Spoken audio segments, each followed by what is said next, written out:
había viciosa ibas en Semana Santa. Ya. ¿Y a qué ibas en Semana Santa? ¿A las A las procesiones? procesiones. Y a misa. A misa de 6. Nos obligaba mi madre a ir. ¿Pero porque no se hacía en la iglesia al pueblo?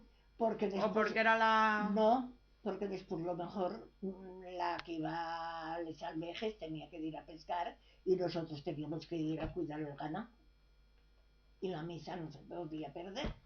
Ya, pero en el pueblo no había misa de 6. Sí. Pero tenía que ser en la villa porque era Semana Santa. No, había un párroco que iba allí a decir misa. Ajá. O sea que hubo varios, Sí. pero el que más estuvo fue don Avelino. Ajá. Pero yo curioso que, jolín, que bajaseis eso en Semana Santa a la villa. En sí, vez de, coño, ya que bueno, estabais en el pueblo. es que ir a la villa era un día de fiesta. Ya. ¿Y que aprovechabais alguno de los días así gordos de las procesiones o el que cuadrase? Bueno, pues por ejemplo íbamos el miércoles de la procesión y luego íbamos el viernes. Que yo por tradición hay unos años que dejé de ir, iba todos los años. ¿Y qué bajabais andando? Andando.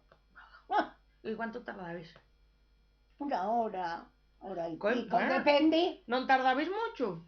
No, va a ser bien, ¿eh? Sí, ¿no? Va a ser bien, igual que ir desde San Martín a Tazones, una hora y 5. Bueno, pero Ahora depende. de San Martín a Tazones tienes que subir. Hombre, claro. Y a la villa no. Pero ya estábamos acostumbrados. Ya, hombre, eso sí, claro. Todo era andando Sí, hombre, sí. y era uno joven. Sí, hombre. Porque la que no subía ni iba era mi madre. Ya. Ya.